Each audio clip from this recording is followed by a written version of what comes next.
سر کو مٹی میں ملا دیں گے، ہم دشمن حیدر کو سولی پہ چڑھا دیں گے۔ اعوذ باللہ من الشیطان اللعین الرجیم، بسم اللہ الرحمن الرحیم، الحمد للہ والصلاة علی اہلہا، اما بعد فقد قال الحکیم بسم اللہ الرحمن الرحیم وَقُلْ لَا أَسْأَلُكُمْ عَلَيْهِ أَجْرًا إِلَّا الْمَوَدَّةَ فِي الْقُرْبَى۔ معزز ناظرین و سامعین، السلام علیکم، یا علی علیہ السلام مدد۔ آج ہم جس کے بارے میں بات کرنے جا رہے ہیں وہ ایک ناسبی ملا ہے، ملا عمر فیض قادری، جس نے ائمہ اہل بیت علیہم السلام کی شان اقدس میں بدترین گستاخی کی ہے، نبی کی آل کی شان میں گستاخی کی ہے۔ اس سے پہلے کہ اس کا کلپ آپ کو سنایا جائے اور اس کا جواب دیا جائے، یہ بات کرنا ضروری سمجھتا ہوں کہ برادران اہل سنت ہمارے بھائی ہیں، یہاں تک کہ ہمارے مراجع اعظام نے کہا ہمارے نفس ہے، ہماری جان ہے، اور برادران اہل سنت جو ہیں وہ صحابہ سے اور اہل بیت سے محبت کرنے والے لوگ ہیں۔ یہ ویڈیو بنانے کا بھی مقصد یہ ہے اور اس کی بات اب تک پہنچانے کا مقصد بھی یہ ہے کہ برادران اہل سنت میں کچھ اہل سنت کا نام استعمال کر کے کچھ ناسبی چھپے ہوئے ہیں جن کو بے نقاب کرنا ضروری ہے۔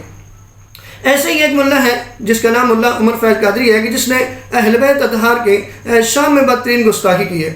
اس سے پہلے کہ اس کا جواب دیا جائے، اس کا کلپ سنیں کہ اس نے کس انداز میں نبی کی آل کی شان میں گستاخی کی ہے۔ آئیے سنتے ہیں۔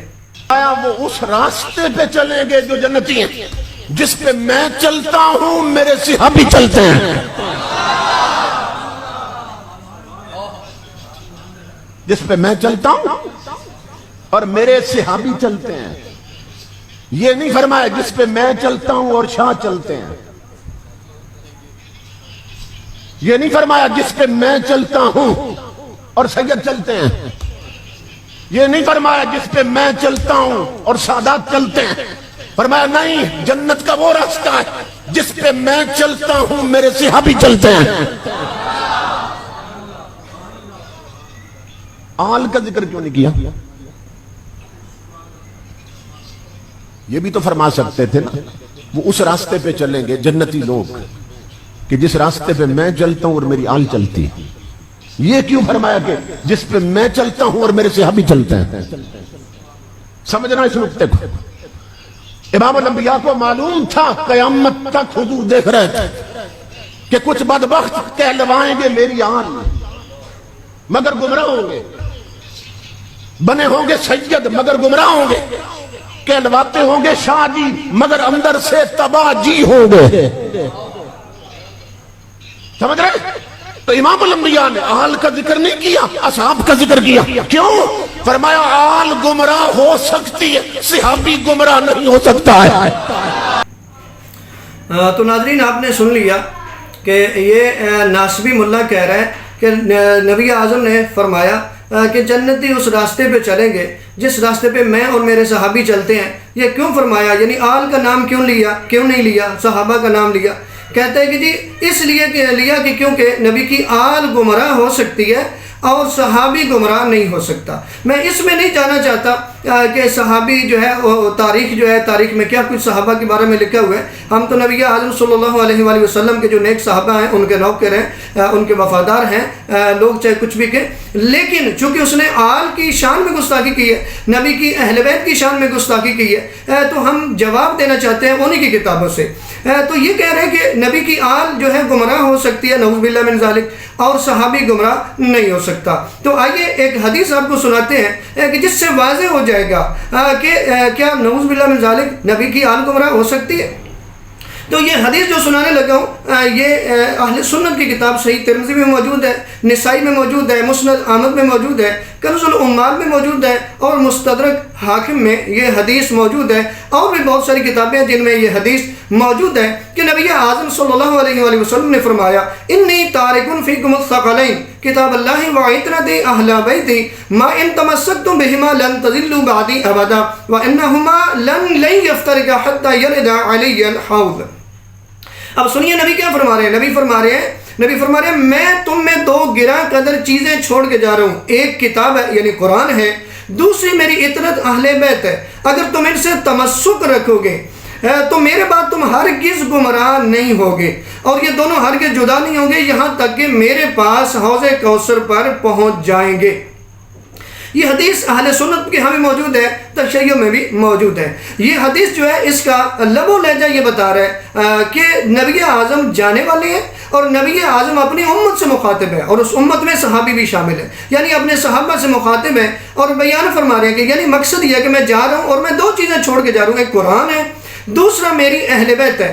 اور یہ کریں گے کیا؟ فرمایا یہ دونوں چیزیں جو ہے یہ کبھی گمراہ نہیں ہو سکتے، یہ کبھی گمراہ نہیں ہو سکتے، بلکہ اگر تم ان سے تمسک رکھو گے کہ یہ تمہیں بھی نہیں گمراہ ہونے دیں گے، اور یہ آپس میں جدا بھی نہیں ہوں گے، یعنی جہاں پہ قرآن ہوگا وہاں اہل بیت ہوں گے، اطرت اہل بیت ہوں گے، اور جہاں پہ اہل بیت ہوں گے وہاں پہ قرآن ہوگا، یہاں تک کہ یہ جدا نہیں ہوں گے، یہ حوض کوثر بھر میرے پاس پہنچ جائیں گے، یعنی حوض کوثر تک پہنچنے تک نہ قرآن اہل بیت سے جدا ہے نہ اہل بیت قرآن سے جدا ہے۔ تو وہ ملا عمر فیض قادری کہہ رہے ہیں کہ نبی جو ہے وہ آل کا بھی تو ذکر کر سکتے تھے، صحابہ کا کیوں کہا کہ جس راستے پہ میں اور میرے صحابہ جنتی اس راستے پہ جائیں گے، آل کا بھی کہہ سکتے تھے۔ تو برادران یہ میں بات اس تک پہنچانا چاہتا ہوں اور تمام اپنے دیکھنے سننے والوں تک بھی پہنچانا چاہتا ہوں، میں کہتا ہوں اس حدیث میں قرآن کے بعد صحابہ کے ذکر کیوں نہیں؟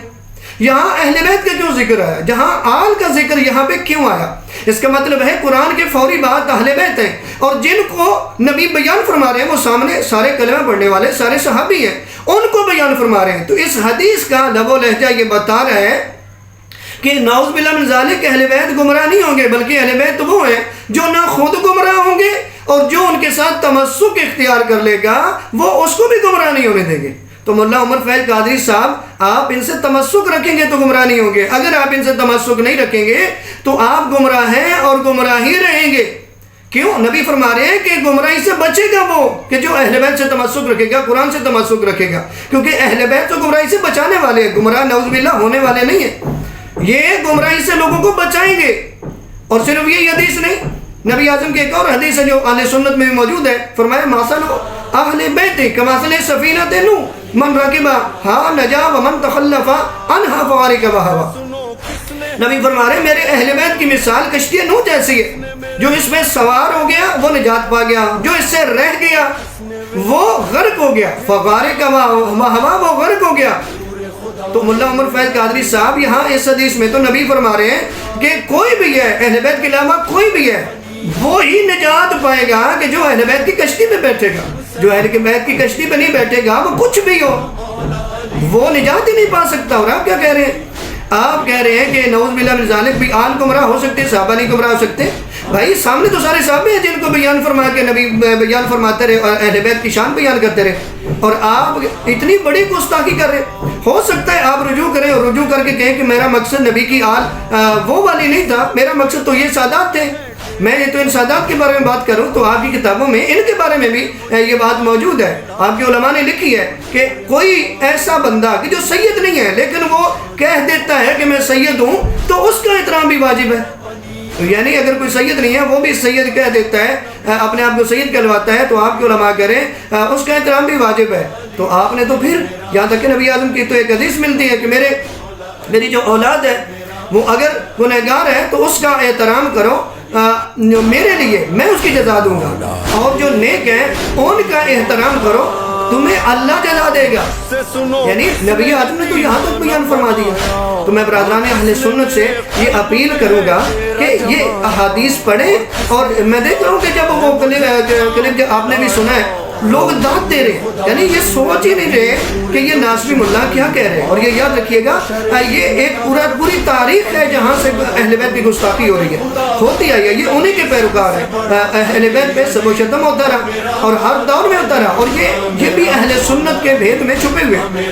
اور کوشش کرنی ہے اہل بیت کے ماننے والوں نے کہ ان کو پہچانیں، اپنی صفوں سے نکالیں۔ پروردگار سے دعا ہے خالق کائنات ہم سب کو ائمہ اہل بیت علیہ السلام سے محبت کرنے کی توفیق عطا فرمائے۔ والسلام علیکم ورحمۃ اللہ وبرکاتہ۔